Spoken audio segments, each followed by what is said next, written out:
a todos. En 2020 la pandemia de COVID-19 cambió nuestras vidas. Nos recluyó en casa, alteró nuestra forma de relacionarnos, nos familiarizamos con las mascarillas, los geles hidroalcohólicos, los test, nos infectamos.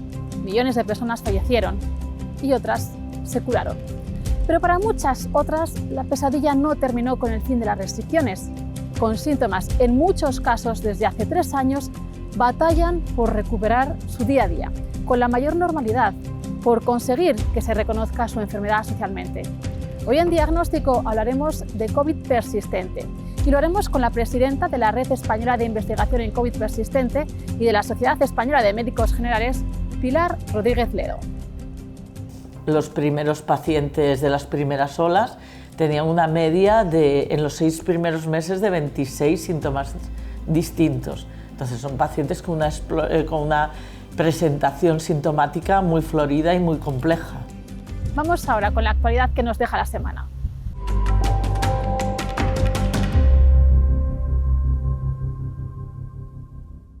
La Asociación de Afectados por la Urticaria Crónica elabora el primer atlas de la urticaria en España. Su objetivo es impulsar un modelo de la atención sanitaria de la enfermedad para mejorar la calidad de vida de los pacientes y proponer cambios que ayuden a los profesionales sanitarios al manejo de la patología. También pretende conseguir un cambio del modelo de atención al paciente que mejore su calidad de vida. El cambio de hora trae consigo varios efectos. Se incrementan los accidentes de tráfico y laborales, la dificultad para el aprendizaje, una menor concentración e incluso problemas de insomnio. Estos efectos secundarios se pueden notar durante las 2 semanas siguientes. Y es que nuestro sistema neurohormonal, que tiene su propio círculo biológico, se desajusta. Para evitarlo se recomienda no tomar estimulantes por la tarde, realizar ejercicio moderado no antes de acostarse y mantener patrones estables de sueño.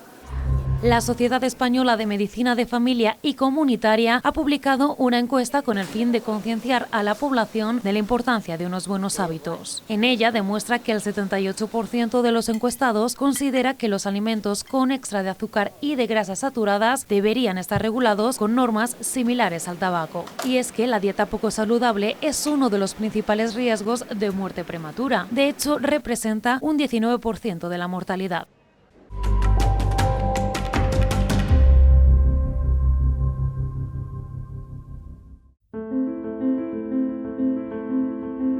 Fatiga extrema, problemas cognitivos, dolores musculares generalizados, neuropatías, vómitos, trastornos en el gusto. Con dolencias tan variadas podríamos pensar que hablamos de varias patologías diferentes, pero la que nos ocupa hoy puede englobar hasta 200 síntomas distintos. La primera parte de su nombre la conocemos bien. Nos ha acompañado de forma constante durante 3 años de nuestra vida. COVID. La segunda es la que hace que esta enfermedad sea mucho más desconocida y por lo tanto infravalorada. Persistente. Hablamos de Long COVID, una patología que tan solo lleva 2 años reconocida oficialmente por la OMS, pero de un gran impacto en la calidad de vida de las personas que la sufren y de su entorno.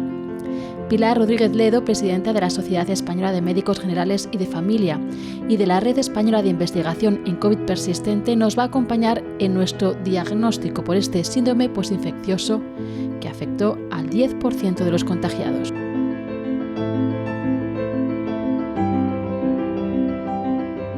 El COVID llegó con el 2020, arrasó con nuestra vida, se llevó a un montón de personas por delante y poco a poco se fueron relajando las restricciones. En mayo la OMS dejó de considerarlo una emergencia sanitaria y luego ya a principios de verano se eliminaron las mascarillas obligatorias de los centros sanitarios, que era la última restricción que quedaba hasta ese momento. Pero el COVID sigue entre nosotros, ¿no? Porque además de que cada día se producen nuevos contagios, hay algunas personas que mantienen los síntomas, aunque se contagiasen incluso a principios de la pandemia, que es el COVID persistente. Sí, la verdad es que la situación es mucho más compleja de lo que a priori pensábamos cuando empezábamos la pandemia en el 2020, ¿no? El COVID persistente son esas personas que, tras haberse contagiado de la COVID en algún momento de este tiempo, desde el inicio de la pandemia hasta nuestros días, no consiguen restablecer su salud cuando pasan el tiempo que se considera prudencial para ya no achacar esos síntomas a la infección aguda. por convenio, ese tiempo, ese margen de tiempo se cifra en las 12 semanas. Es decir, son pacientes que más allá de las 12 semanas, cuando se supone que ya se tendrían que haber restablecido y recuperado su vida normal, siguen con síntomas y síntomas de cierta trascendencia que les impiden retomar su vida cotidiana normal en las condiciones normales y presentando una gran alteración funcional.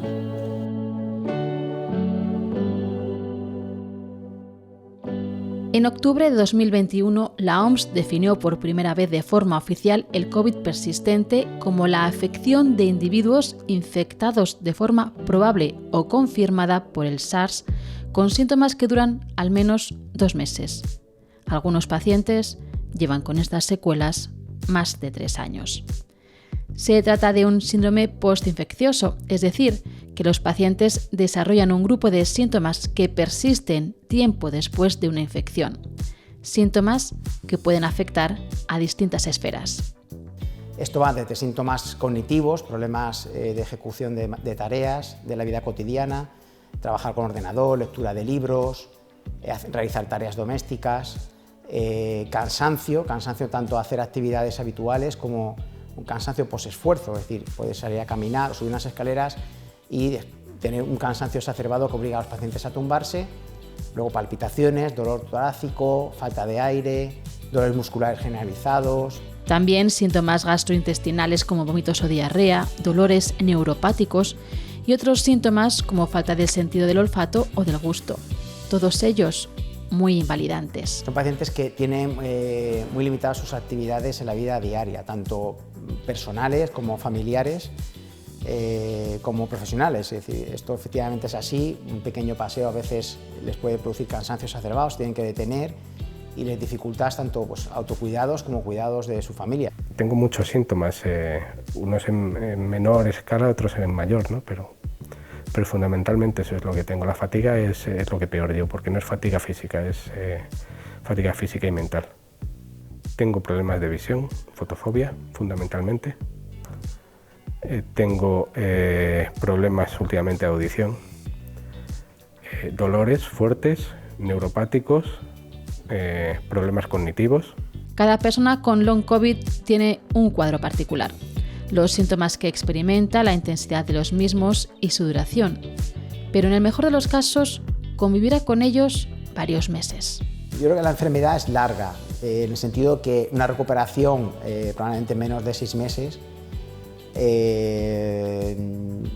no es frecuente. Y habrá un porcentaje de pacientes que no lleguen a la curación completa, aunque este, como muchos otros aspectos en una enfermedad tan reciente, es un área en el que aún no hay mucha evidencia. Si tomamos como referencia el primer coronavirus, que es SARS-CoV-1, que tuvo una ola epidémica en Corea del Sur, bueno, ellos nos cuentan que una proporción de pacientes a 3 años después no se recuperaron. Hablan de un 20%, más o menos, pero quizás esto depende un poco del grupo de la serie. Entonces, por tanto, hay diversos datos que te indican que una proporción de pacientes se van a cronificar y que la vuelta a la normalidad completa es una probabilidad muy baja. Estamos hablando que a lo mejor en Madrid hay 170.000 personas aproximadamente, según los datos estadísticos. Mucha gente. 1,5 millones de personas en España, afectadas en mayor o menor medida. Es verdad que muchas en mucha menor medida, entonces no son datos que hay que tener en cuenta, pero hay muchos casos de mucha gente que está totalmente aislada. Pero para saber cuántas personas son el 20% de los afectados, es imprescindible un registro. Según el máximo dirigente de la OMS, en Europa en estos 3 años esta enfermedad ha afectado al menos a 1 de cada 30 personas. ¿De qué cifras estamos hablando en España? ¿Hay un registro oficial? Claro, ese es uno de los principales problemas. En este caso los registros no existen y en los momentos en que existieron fueron incompletos. Pero sí que cuando estamos en estas condiciones la metodología que se emplea es la de la estimación. Y esa información nos dice de que dependiendo de las distintas olas, con mucha probabilidad en estos últimos momentos. Hay menor porcentaje de pacientes que se contagian y se convierten en COVID persistente que al inicio de la pandemia. Pero aún así, entre unos y otros podemos decir que al menos el 10% de los que se contagiaron han podido desarrollar la COVID persistente. Pues las cifras es muy probable que puedan rondar los 2 millones de afectados, de distintas índoles, unos con una sintomatología muy intensa e incapacitante y otros afortunadamente no tanto, pero al final personas que no han recuperado su estado de salud. Al final son muchas personas. Comentabas que al inicio de la pandemia había más porcentaje de contagiados de COVID-19 que desarrollaban un COVID persistente. ¿Se sabe qué desencadena esto? ¿Qué probabilidades puede tener una persona que se contagia de COVID? Hay muchas cosas que ignoramos. Es muy interesante y uno de los puntos de investigación tiene que ser eso, detectar qué factores clínicos de genoma, de exoma, están vinculados a la mayor probabilidad de desarrollo de COVID persistente, porque eso implicaría que ante una enfermedad en la que no tenemos tratamiento, sí que por lo menos deberíamos reducir las cifras de transformación en COVID persistente, ¿no? Pero desgraciadamente no lo sabemos. Hay distintos estudios en marcha, incluso nuestra red española de investigación en COVID persistente también tiene en marcha un registro con ese entre sus objetivos, ¿no? Me parece interesante esto que acabas de comentar, que el COVID persistente no tiene tratamiento per se, lo que es el COVID persistente. Específico, no tiene. ¿Cómo es la atención médica que reciben entonces estas personas? Como en otras enfermedades que tampoco tienen tratamiento específico, lo que se decide es orientar el tratamiento hacia el control de los síntomas, ¿no? Entonces existen tratamientos, pero tratamientos que hacen que los síntomas sean más llevaderos y que la alteración funcional, la repercusión funcional sea menor, de manera que con una cierta adaptación pues la persona pueda seguir un poco con su vida, ¿no? Y estos tratamientos son tratamientos sintomáticos, algunos farmacológicos, otros de estilo de vida para fortalecer a la persona, sobre todo para aumentar su capacidad de ejercicio, también rehabilitación cognitiva, rehabilitación física, rehabilitación olfatoria según el caso, fisioterapia, terapia ocupacional, logopedia incluso. Muchos tratamientos, pero que van dirigidos a eso, a controlar los síntomas, a reducir la repercusión de los síntomas. Al final esta no deja de ser una enfermedad joven. La comunidad médica está al día, está suficientemente formada. Como en todos los colectivos, hay gente que la inquietud le lleva pues, a intentar buscar e indagar, que es la mayoría. La profesión sanitarias se caracterizan por su necesidad de actualización diaria y hay otras personas que se convierten en negacionistas, como hemos visto, incluso algunas personas profesionales de prestigio, ¿no? Claro que lo que ayudaría es que la administración tomara el problema de frente e intentara ponerle los recursos necesarios y sobre todo organizar los circuitos de atención como necesitan estos pacientes. Ahí se acabarían la mitad de los problemas. Has hablado de rehabilitación cognitiva, de rehabilitación olfativa, de fisioterapia, un listado larguísimo de profesionales por los que estos pacientes tienen que pasar. Ellos se quejan de un reguero de especialistas. ¿Cómo se podría solucionar esto? Esto es una patología que requiere, como la mayoría de ellas, pero especialmente las de este tipo, requieren una atención integral y una visión holística, ¿no? Entonces, si bien hay distintos profesionales y distintos perfiles de pacientes que requieren distintos profesionales, sobre todo ello debería haber un seguimiento holístico, general, integral del paciente, ¿no? Porque si no, al final el peligro para la seguridad del paciente de ser visto por múltiples profesionales que no se coordinan y que cada uno ve una parte del proceso, cuando el origen del proceso es común, pues eso pone en riesgo la seguridad del paciente. Entonces, la organización debe partir de un profesional generalista. Nosotros creemos que, dado que muchos de ellos no tienen padecimientos que requieran una intervención hospitalaria, ese especialista debe ser el médico de familia. Creo que organizar los flujos de una forma coordinada para que los distintos especialistas puedan actuar, pero interviniendo sobre la persona y no sobre el órgano dañado, es esencial para el seguimiento de estos pacientes. Es la principal reivindicación tanto de los pacientes como de los profesionales dedicados a tratar el COVID persistente, unidades multidisciplinares donde se ofrezca una atención integral. No podemos ir a 40 médicos, se tienen que ahorrar recursos, tanto por parte de la administración como por parte nuestra. No podemos hacer 40 visitas a médicos, nosotros estamos enfermos, no podemos estar desplazándonos continuamente. Hay que recuperar un abordaje multidisciplinar, lo necesitan, sobre todo para evitar los desplazamientos, también hacer una agrupación de datos de pacientes en cada centro y luego conocer un poco cuál es la evolución, cuántos pacientes hay y qué requieren, y también facilitar los ensayos clínicos luego, porque si los pacientes saben dónde acudir, los centros pueden activarse y ofrecer mejoras, ¿no?, en el tratamiento. Además de paliar los síntomas con tratamientos de soporte, mientras no exista una cura específica para esta enfermedad, la investigación y los ensayos clínicos son claves en la atención que deben recibir las personas con COVID persistente. Eso está ahora mismo en marcha en España, afortunadamente en Europa, y bueno, yo pienso que en los próximos meses, o todo 2024, podemos tener noticias, novedades de algunos de ellos y ver si esto puede añadirse al tratamiento de los pacientes y que se recuperen antes o que ya se recuperen sin secuelas. Mientras llegan esos resultados, y a falta de más unidades multidisciplinares, la Red Española de Investigación en COVID Persistente y PulseLife ha desarrollado la aplicación gratuita Long COVID para simplificar el abordaje de esta compleja enfermedad. La aplicación cuenta con varios factores. El primero, el profesional de la salud va a encontrar todos los recursos y explicaciones en cuanto a la guía de atención al paciente con COVID persistente.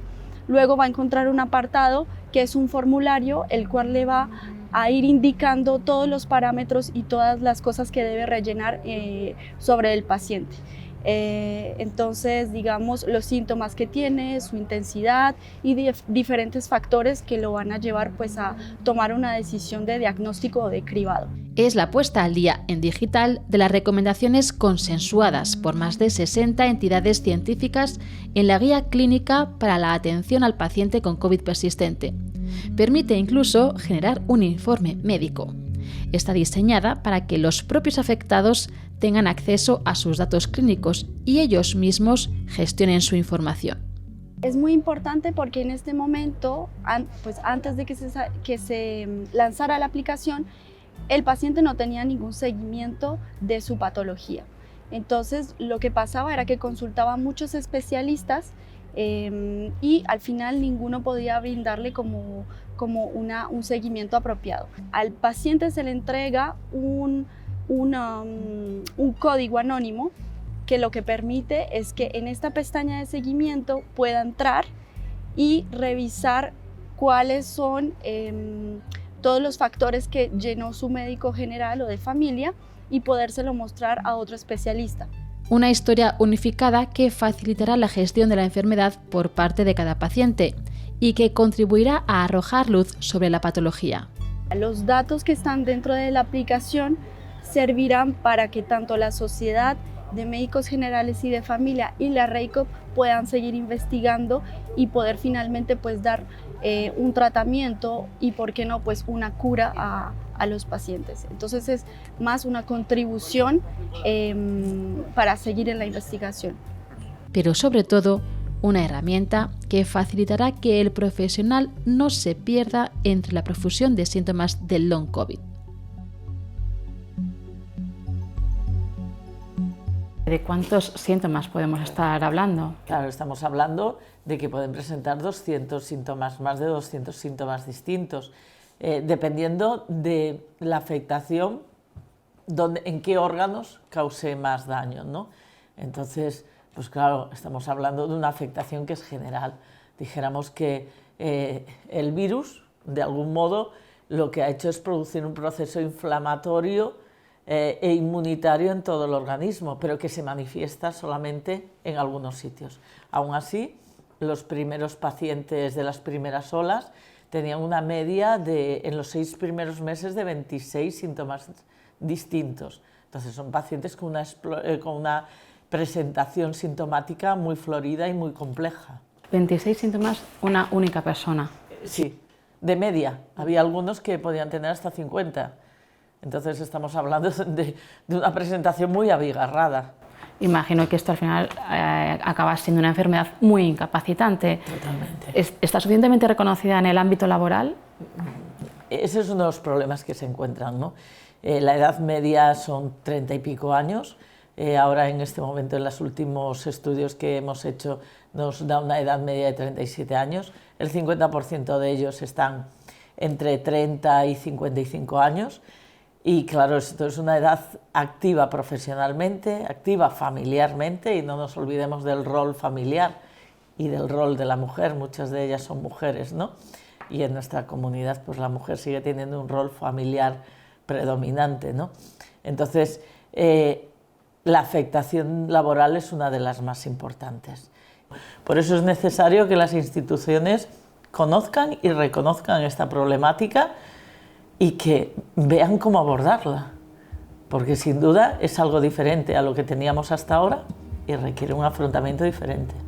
A finales de junio ya me incorporé a trabajar, estuve una semana trabajando, me tuve que coger una semana de vacaciones para descansar porque no podía, y a finales de julio pues me despidió la empresa, porque yo ya pues el nivel anterior no lo podía dar, ¿no? Además de un problema de salud, el COVID persistente es un problema social, con un alto coste laboral. Mucha gente tiene la enfermedad y no puede decir nada porque teme perder el trabajo. Es un problema muy grande. Las asociaciones de pacientes denuncian que la administración no lo pone fácil, ni a la hora de su reinserción a la vida laboral tras el COVID persistente, ni a la hora de tramitar una incapacidad. No se están adaptando los puestos de trabajo y se deberían hacer por ley. Para la gente que está perdiendo los trabajos, el INS les está dando el alta automática. Yo de hecho te puedo enseñar documentación que lo justifica, porque a mí me dieron el alta y me dijeron que al año, y me dijeron que yo era apto para buscar un empleo. Pueden estar en su vida habitual, quizás una proporción, pueden volver al trabajo una proporción, pero con adaptaciones. Ellos te cuentan que no es tan normal como antes, han tenido que cambiar cosas, ¿no? Por tanto, sí necesitamos terapias, primero para que ese plazo tan largo disminuya, ¿no? que sea mucho más corto, y que también haya recuperaciones más completas partiendo de volver a la vida previa habitual, ¿no? Es sin duda un reto para los sistemas de salud y para la administración en general, porque sí, la prevalencia del long COVID ha caído desde el inicio de la pandemia. Los datos que existen revelan que en las últimas olas menos infectados han desarrollado síntomas persistentes. Pero a los crónicos hay que sumar los que debuten tras contagiarse del virus que aún circula entre nosotros. Habrá que estar a la expectativa, es decir, si sigue habiendo infecciones, teóricamente seguirá habiendo pacientes que desarrollen esto. ¿Cuánto? Pues habría que verlo. Para eso hace falta tiempo e investigación. Pilar, fuiste una de las pioneras en la investigación sobre COVID persistente. ¿Cómo ha ido evolucionando el conocimiento que tenemos acerca de esta enfermedad en estos 3 años? Pues la verdad es que las publicaciones, el número de publicaciones que se producen es inmenso. Pero cuando empiezas a entrar en detalle y empezamos a ver de esas publicaciones qué es lo que baja al paciente, porque al final la idea de investigar es mejorar la atención al paciente. Si esas investigaciones aportan conocimiento, pero no llega a hacer que al paciente lo atendamos mejor, pues sus resultados son limitados, ¿no? No tiene tratamiento, pero ¿tiene curación? Bueno, hay algunas personas cuyos síntomas han remitido. Es difícil decir si se han curado a día de hoy y habrá que esperar, pero por lo menos sus síntomas han remitido. También es verdad que algunos de los que sus síntomas han remitido, cuando se contagian nuevamente, pueden volver a aparecer de nuevo. Por eso digo que hay que esperar para saber si esa remisión durante un periodo prolongado es curación o no, ¿vale? Y después hay otros que persisten en el tiempo, aunque bueno, la adaptación al nivel de vida mejora un poco, ¿no? También hay algunos casos que han terminado en incapacidad permanente, porque no ha habido manera de recuperar su vida. ¿Son los pacientes olvidados? ¿Hemos sufrido tanto en lo más crudo de la pandemia de COVID-19 que queremos olvidar todo lo que pueda recordarnos a ese virus? Los afectados así lo creen y reclaman sensibilización y que se conozca su enfermedad. ¿Para qué? Para que menos gente pierda años y años combatiendo los síntomas que persisten de su infección.